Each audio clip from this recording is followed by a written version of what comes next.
Okay, students.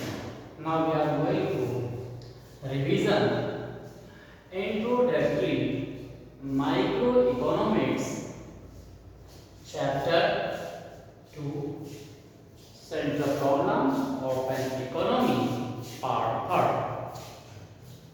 In this part we are going to discussing about the opportunity cost, marginal opportunity cost, total opportunity cost, and then why the marginal opportunity cost tends to rise. तो ये जो हमारे पास जो part है, इस part में हमारे पास ये समझेंगे कि अपॉर्चुनिटी कॉस्ट क्या है, मार्जिनल अपॉर्चुनिटी कॉस्ट क्या है, टोटल अपॉर्चुनिटी कॉस्ट क्या है, और ये जो मार्जिनल अपॉर्चुनिटी कॉस्ट है वो जो कर्व उसका वो राइज है वो कैसे वो आपके पास तो उसका ट्रेंड रहता है, मतलब क्यों वो आगे बढ़ता है। तो आप देखें कि ये हमारे पास ये कुछ टॉपिक है, इनको हम यहाँ डिस्कस करेंगे। ओके, तो सबसे पहले हम आते हैं इस पर अपॉर्चुनिटी कॉस्ट पर कि what is the opportunity cost. देखिए, अपॉर्चुनिटी कॉस्ट का मीन आप ये समझ लीजिए कि ये अपॉर्चुनिटी से रिलेटेड है। अब इसमें क्या होता है, अपॉर्चुनिटी कॉस्ट में जनरली हम कह देते हैं कि the use of next best alternate.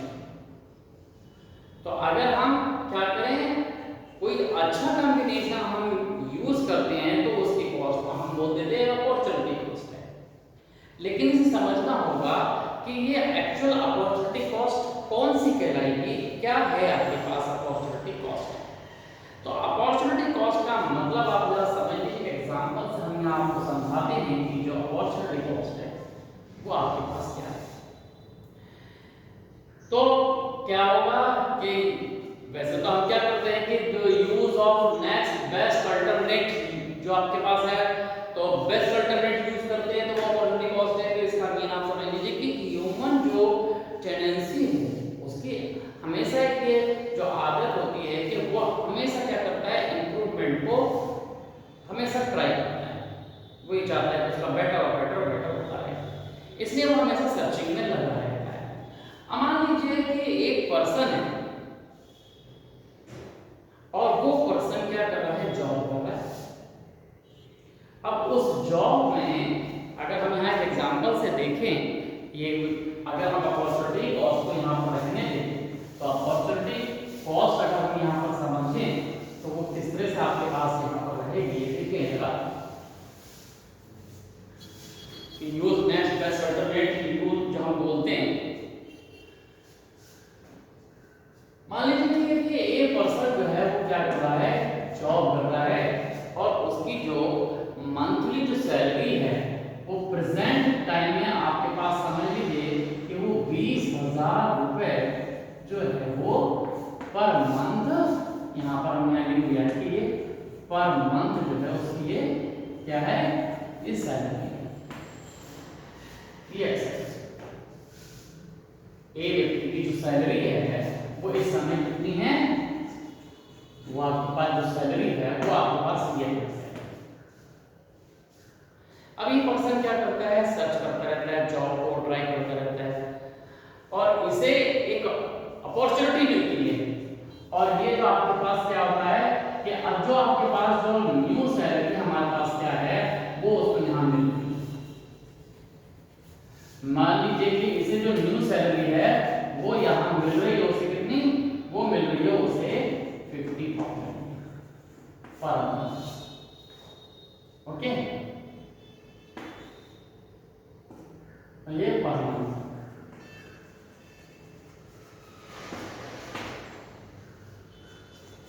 अब वो क्या करेगा, सीधी सी बात है कि उसे ये जो अपॉर्चुनिटी मिल रही है ये अपॉर्चुनिटी को तुरंत कैच करेगा और वो यहां से यहां पर क्विक कर जाएगा इस सैलरी में। तो यहां अपॉर्चुनिटी कॉस्ट क्या होता है, तो अपॉर्चुनिटी कॉस्ट का मतलब आप ये समझ लीजिए कि जैसे आप क्या करते हैं, परचेसिंग करते हैं परचेजिंग, मान लीजिए कि आप कहीं दुकान पर जाते हैं और आपको इकोनॉमिक्स की बुक खरीदनी और वो 400 रुपए की है, तो आप क्या करेंगे, 400 रुपए देंगे और बुक खरीद लेंगे। ओके, अब बिल्कुल सेम यहीं पर है कि ये पर्सन जो है वो भी सर्चिंग में लगा है, इसके पास क्या है, 20,000 रुपए पर मिल रहे हैं। अब उसे क्या कर रहा है कि 50,000 रुपए की सैलरी, मान लो 50,000 रुपए ये जो है एक आर्टिकल ये खरीदना चाहता है, तो वो कब खरीद रहा है कि जब वो ये 20,000 रुपए दे रहा है। मतलब ये कि उसने 20,000 रुपए दिए, उसके बदले क्या लिया उसने लिया क्या, 50,000 रुपए का जॉब। तो जो उसने सैक्रिफाई किया वही उसकी अपॉर्चुनिटी कॉस्ट है। ऐसा नहीं है कि आप इसके अंदर से 30% में से आप क्या कर दें, वही 50 में से आप जो 50,000 है उसमें से आप 20,000 माइनस कर दें और बता दें कि जो अपॉर्चुनिटी कॉस्ट है वो आपकी 30,000 है। गलत है। जो वो ड्रॉ कर रहा है उसे इस जॉब को लेने के लिए सैक्रिफाई क्या करना पड़ा, क्या देना पड़ा, क्या छोड़ना पड़ा, उसे 20,000 रुपए छोड़ने पड़े। ये जॉब उसे क्यों मिला, क्योंकि वो 20,000 रुपए ले रहा था, दूसरे व्यक्ति को तो नहीं मिला, जिसके पास जॉब नहीं था उसे नहीं मिला। तो अपॉर्चुनिटी किसके पास आई, इस ए के पास। क्यों, तो ये पहले से जॉब कर रहा था, इसे एक्सपीरियंस था और उसका एक्सपीरियंस यहाँ पर 20,000 रुपए का कितना हो गया, इतना हो गया कि वो अब न्यू जो जॉब है वो उसको परचेज कर सकता है। मतलब यहाँ पर उसने इतना गेन कर लिया कि वो 20,000 रुपए किसके बराबर बन गए, 50,000 रुपए के बराबर बन गए। इसलिए क्या हुआ, उसने 20,000 रुपए को सैक्रिफाई किया और 50,000 रुपए उसने गेन करना शुरू कर दिए। तो ये जो 20,000 रुपए हैं वो अपॉर्चुनिटी कॉस्ट है। ओके, तो इसे हम बोल देते हैं अपॉर्चुनिटी कॉस्ट। तो नेक्स्ट बेस्ट अल्टरनेट यूज का मतलब है कि वही उसके लिए अपॉर्चुनिटी कॉस्ट हो जाता है। तो ये आपको समझ में आ गया। अपॉर्चुनिटी कॉस्ट के बाद हमने लिखा था marginal opportunity cost.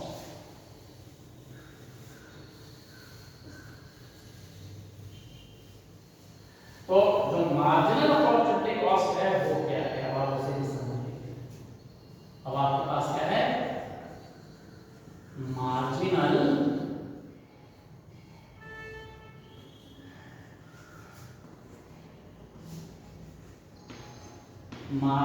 Opportunity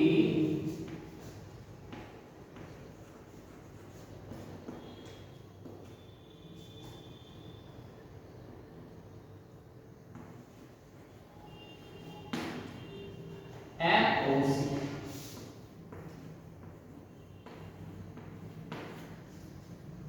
marginal opportunity cost.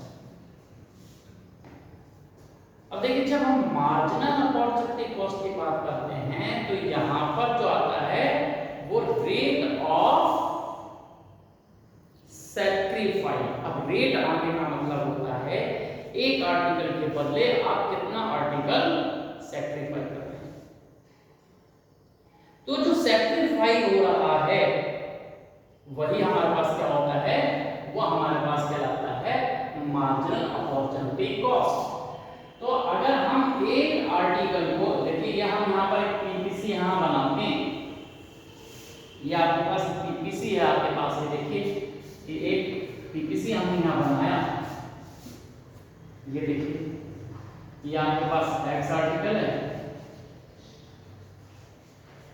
और ये आपके पास वाई आर्टिकल है।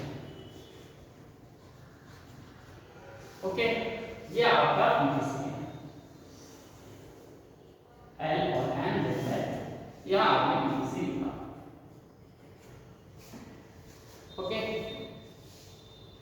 अब यहां पर जो हमारा जो देखिए यहां पर एक कॉम्बिनेशन है आपके पास, यहां एक कॉम्बिनेशन है,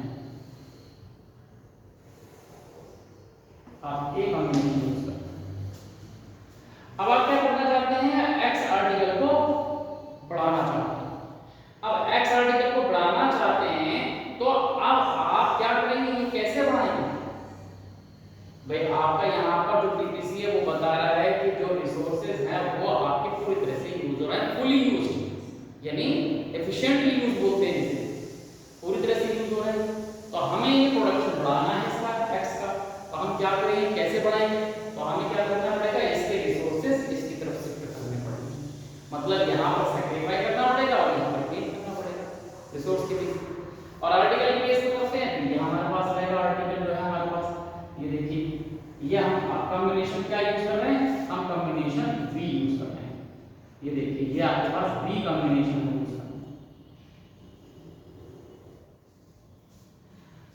तो हमारे पास क्या होता है कि अगर हम यहाँ पर देखें, ये जो कॉम्बिनेशन है ये हमारे पास ये OP है और ये P1 है।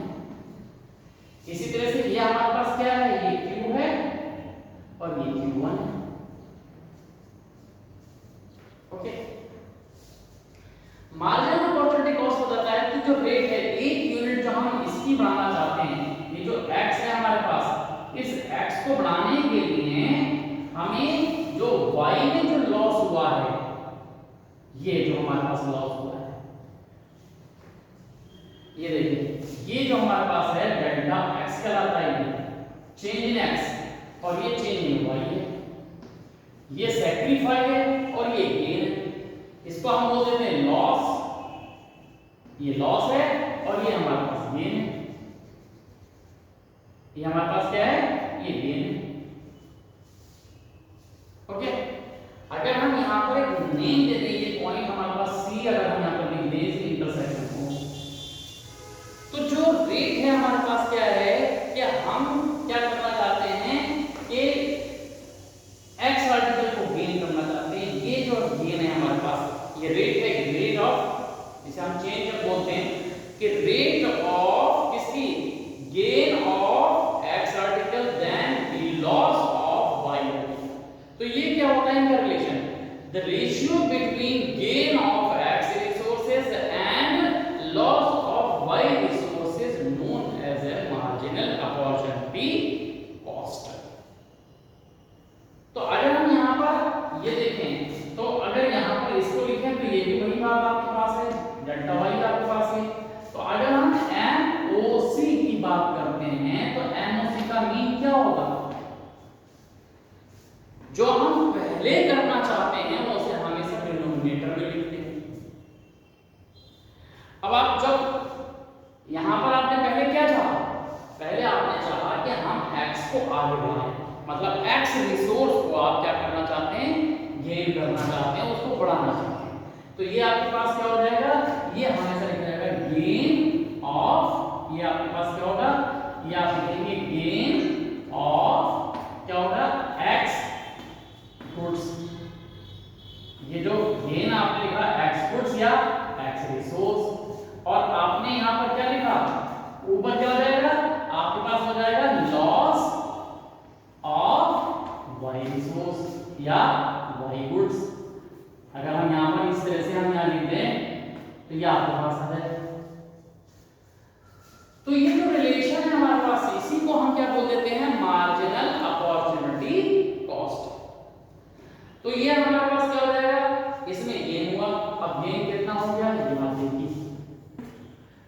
अगर हम यहाँ पर इसको लिखते हैं, डिफाइन करते हैं, तो यहाँ हमारे पास क्या है, यहां से आप देख सकते हैं कि गेन हमारे पास हो रहा है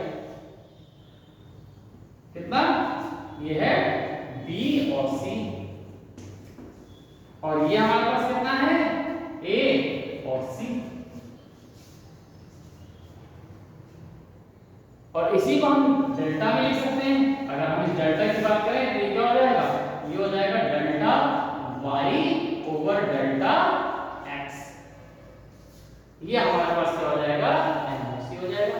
किसी भी फॉर्म में लिख सकते हैं, नेम के फॉर्म में लिख सकते हैं और चेंज के फॉर्म में लिख सकते हैं।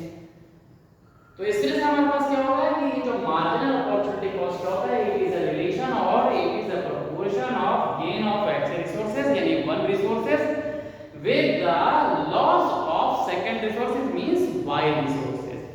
एक गेन के लिए जितना आप सेक्रीफाई करते हैं वो आपके पास जो है मार्जिनल अपॉर्चुनिटी कॉस्ट, या हम इसको एक और टर्म दे देते हैं MRT, marginal rate of transformation. ये भी आपके पास कहलाता है।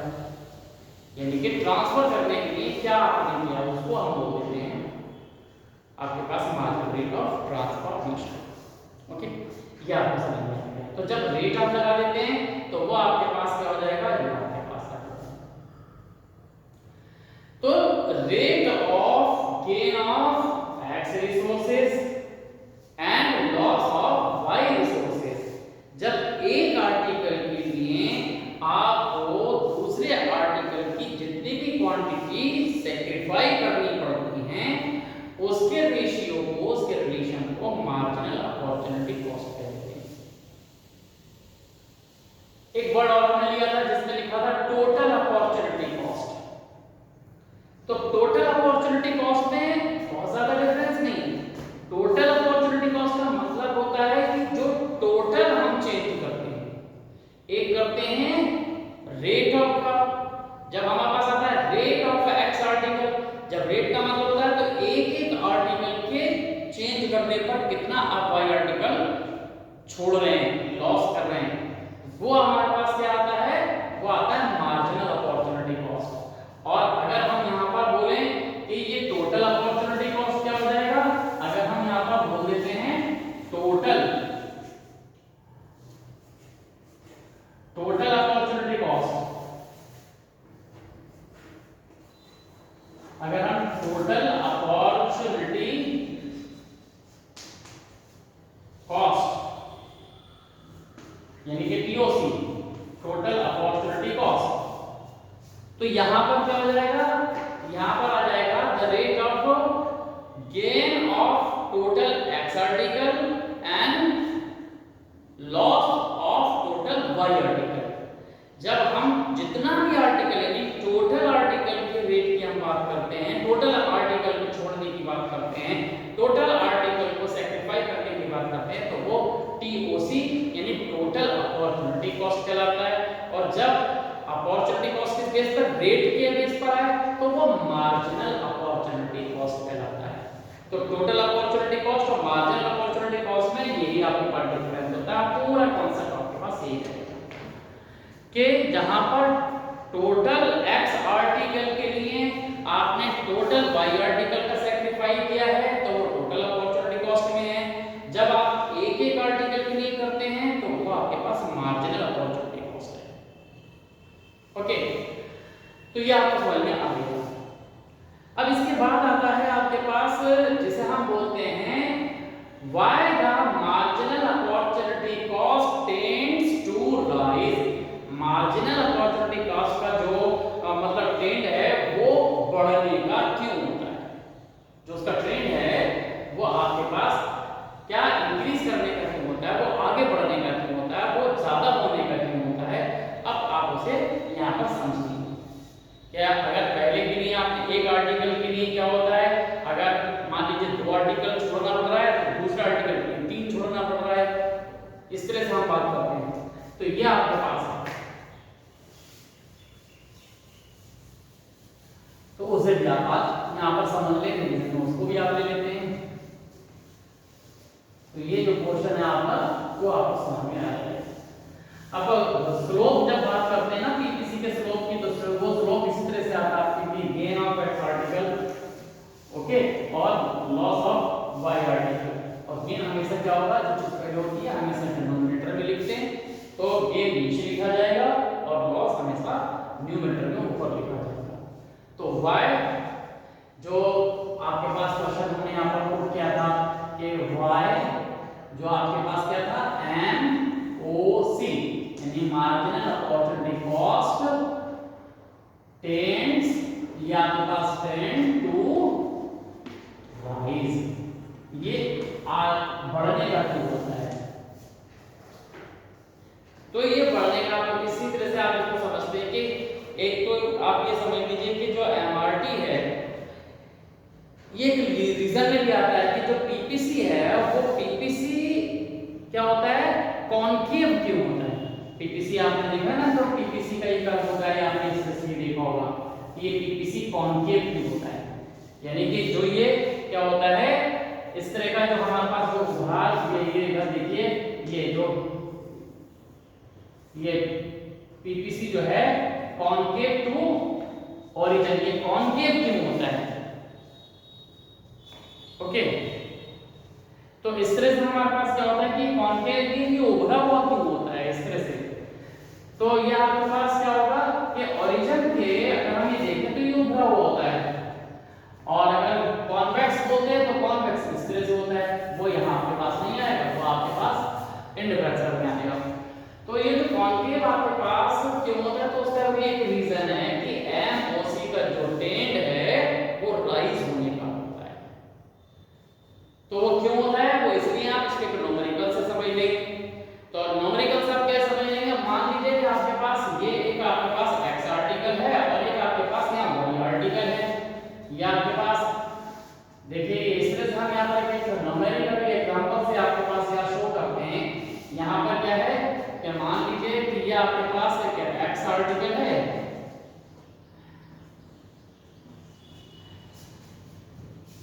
या कोई नाम ले लीजिए, इसके अंदर कोई भी नाम ले सकते हैं, एक्स गुड्स की जगह आप एक्स चलिए इसको केवल एक्स ले सकते हो और वाई ले सकते हो।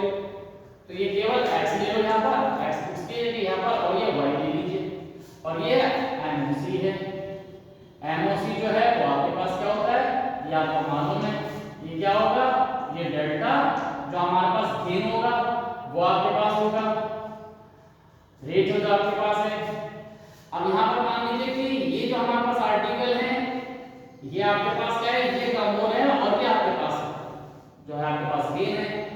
अब आपके पास मान लीजिए कि यहाँ पर ये 0 है, ये 25, ये 50, ये 75, वो 70, हाँ, और ये आपका 100, और ये x है। यहाँ पर मान लीजिए कि यहाँ x में पहले ये 100 था, तो ये 90 हो गया, कितना हो गया, ये 90 हो गया। फिर ये आपके पास कितना हो गया, यहाँ पर ये फिर आपके पास ये 70 हो गया, और फिर ये आपके पास ये 40 हो गया, ओके, और फिर ये 0 हो गया। तो ये जो हमारे पास है, देखो यहाँ पर हो रहा है लॉस और ये हो रहा है गेन, ये बढ़ रहा है और ये कम हो रहा है। तो ये जो डेल्टा जो हमारे पास क्या होगा, जो गेन हो रहा है वो ये है हमारे पास, तो गेन को यहाँ पर लिख दें तो ये डेल्टा वाई हो जाएगा। और अगर हम यहाँ पर गेन कर दें, कंफ्यूजन ना हो, तो इसमें आप एक काम कर सकते हैं, जो फॉर्मूला आपने डेल्टा एक्स हमेशा नीचे लिखा था गेन का, तो यहाँ पर आप आर्टिकल का नाम आप लिख सकते हैं कि ये आपके पास क्या है, एक्स है और ये वाई है। अब आपके पास कोई चेंज करने की जरूरत नहीं है, लेकिन अगर आपके पास कोई नाम से आ जाए तो भी आप करेंगे भाई। तो डेल्टा एक्स जो है वो गेन है, यहाँ डेल्टा एक्स इसीलिए लिखा हमने क्योंकि अभी गेन है, नीचे लिखा हमने। अगर हम यहाँ पर एक्स लिखा होगा तो यहाँ पर वाई लिखा होगा, तो डेल्टा वाई नीचे लिखते क्योंकि गेन है, ओके।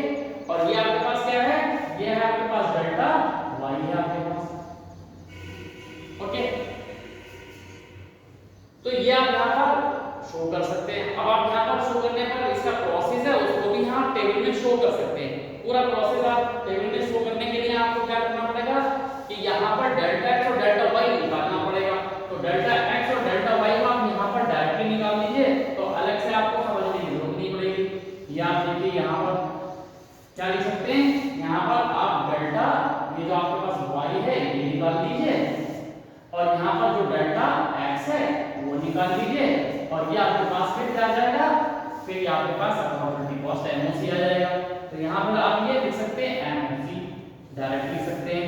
तो ये आपके पास क्या हो जाएगा, एमओसी डेल्टा, यहाँ पर लॉस किसमें हो रहा है, वाई में हो रहा है, और गेन किसमें हो रहा है, एक्स में हो रहा है। तो ये आप यहाँ पर लिख सकते हैं, ये आप देखिए यहाँ पर इसको शो कर सकते हैं। तो ये कैसे आपके पास आ जाएगा, ये आप देखते हैं। डेल्टा वाई का मतलब है पहले में तो डैश हो जाएगा क्योंकि उससे पहले की वैल्यू आपको नहीं मालूम। अब यहाँ पर देखिए 100 में से ये 10 का डिफरेंस हो गया, यहाँ पर ये 20 का डिफरेंस हो गया, यहाँ पर ये 30 का डिफरेंस हो गया, और यहाँ पर ये सॉरी हाँ 70 में से 30 का डिफरेंस हो गया, और यहाँ पर ये 40 का डिफरेंस।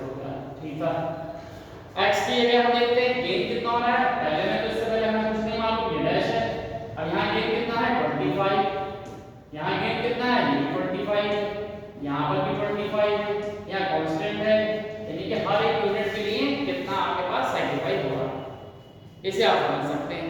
तो इसे आप जरा देख लीजिए कैसे आप यह समझ सकते हैं। तो ये जो आप वैल्यूज है वो आप यहाँ पर लिख लीजिए। तो डेल्टा वाई कितना है यहाँ पर, पहले आपके पास डेल्टा वाई इसलिए तो ये एमओसी डैश हो जाएगा, यहाँ पर डैश हो गया।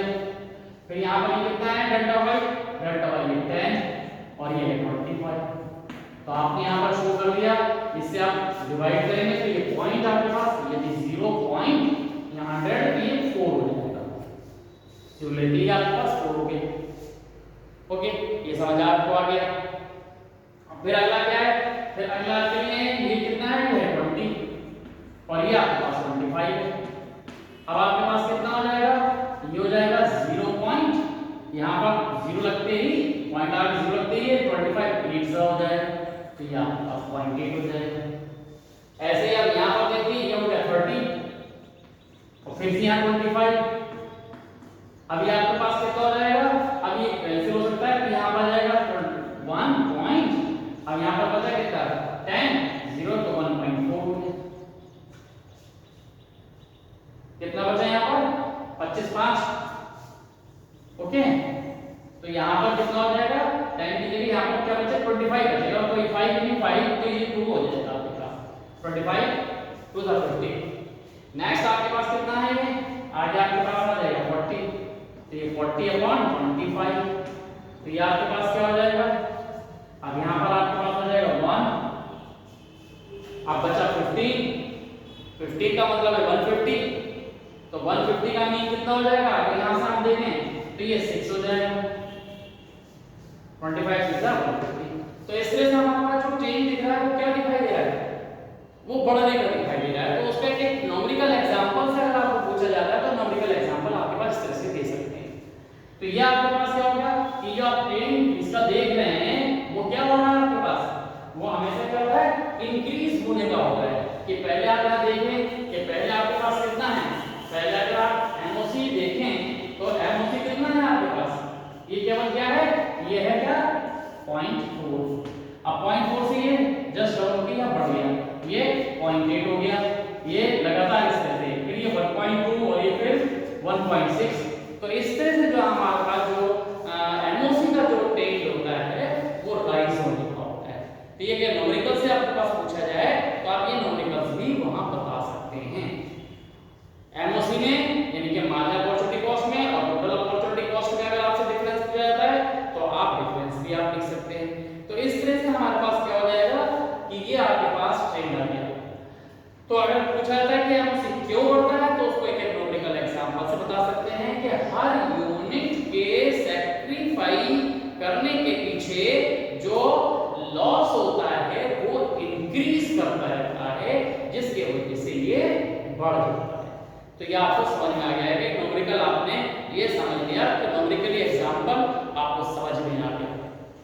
ओके, तो इस तरह से हमारे पास क्या हो जाएगा, ये आपको अच्छी तरह से क्लियर हो गया। तो आपने इसमें ये जो आपके पास जो टॉपिक था पूरा जो चैप्टर था इसमें आपके पास यही जो आपके पास 3 जो पूरे पोर्शन होते हैं वो आपके पास रहते हैं। तो ये आपके पास जो रिवीजन था आपने पूरा समझ लिया कि जो टॉपिक थे आपके पास मार्जिनल अपॉर्चुनिटी कॉस्ट था, अपॉर्चुनिटी कॉस्ट था, फिर टोटल अपॉर्चुनिटी कॉस्ट था, फिर आपने उसमें ये देखा कि किस तरह से जो है मार्जिनल अपॉर्चुनिटी कॉस्ट जो है वो हमेशा आगे बढ़ने का उसका प्रोसेस होता है, वो आगे की तरफ क्यों जाता है। तो इस तरह से आपने यहाँ पर उसको समझ लिया।